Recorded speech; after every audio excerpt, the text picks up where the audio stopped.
Terrorism must be delegitimized.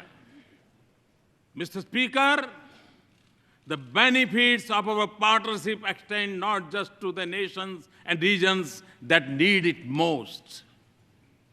On our own, and by combating our capacities, we are also responding to other global challenges, including when disaster strikes and where humanitarian relief is needed. From our shore, we have evacuated thousands from Yemen, Americans and Indians and others. Nearer home, we have the first responders during Nepal's earthquake, in the Maldives water crisis, and most recently during landslide in Sri Lanka.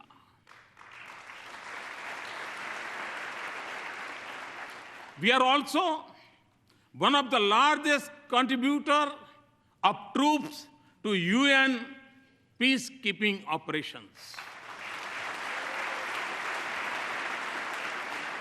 Often, India and the US have combined their strengths in science and technology and innovation to help fight hunger, poverty, disease, and literacy in different parts of the world. The success of our partnership is also opening up new opportunities for learning, security, and development from Asia to Africa.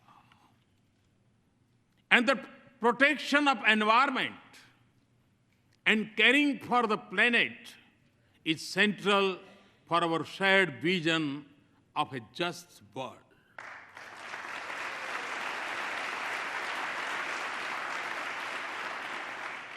For us in India, to live in harmony with Mother Earth is a part of our ancient belief. And to take from nature only what is most essential is a part of our Indian culture. Our partnership, therefore, aims to balance responsibilities with capabilities. And it also focuses on new ways to increase the availability and use of renewable energy.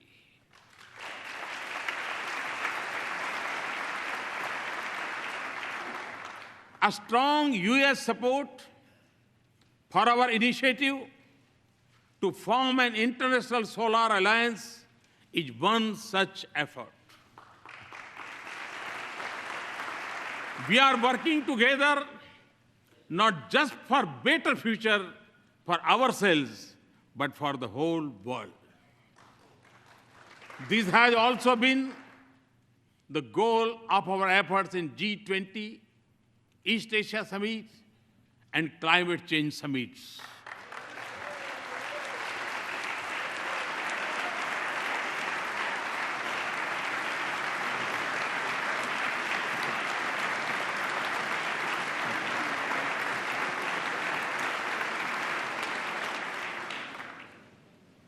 Mr. Speaker, as we deepen our partnership, there will be times when we would have differing perspectives. But since our interests and concerns converge, the autonomy in decision-making and diversity in our perspectives can only add values to our partnership. So, as we embark on a new journey and seek new goals, let us focus not just on matters routine, but also transformation, all ideas. Ideas which can focus not just on creating wealth, but also creating value for our societies.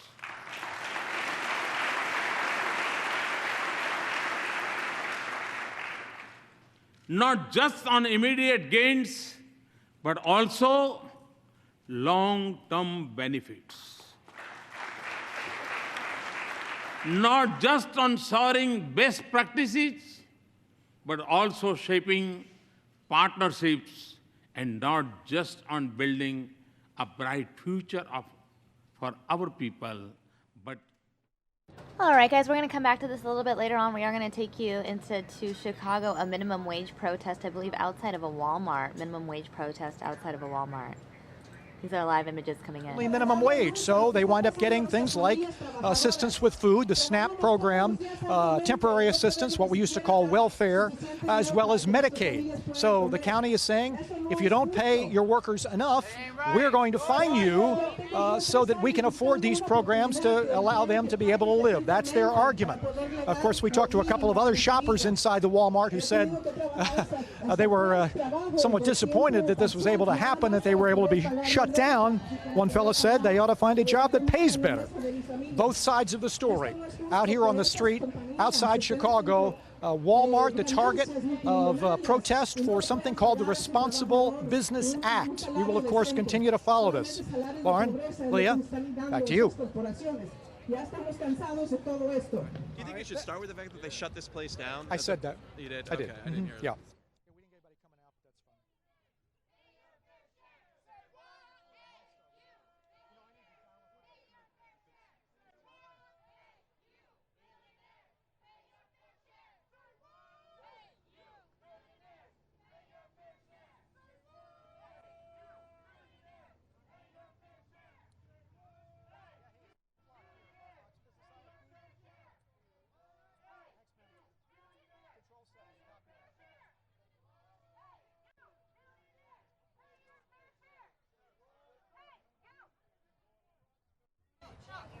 Hello, my name is Aaron Jones. I've been organizing over 10 years. Today I work with the Chicago Midwest Regional Joint Board of Workers United. Workers United has endorsed the Responsible Business Act because we Sorry, guys. Every worker Now I got it. in the most prosperous country in the world. Yep. Yes, I got it now. Sorry, guys. Yeah, I didn't have it plugged in all the way. I'm all good. Yes. Thank you.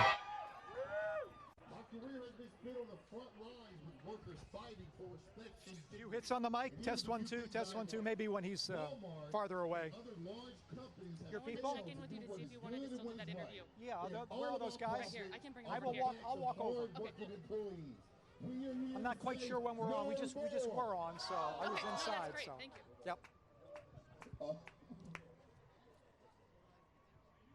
Or we just changed. I don't know if we have another extra.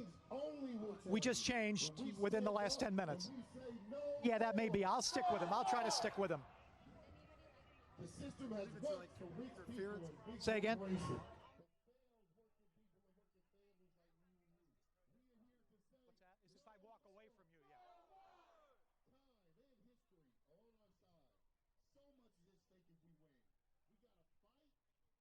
got you. Yes, sir. If you hear me, I hear you loud and clear. Yes.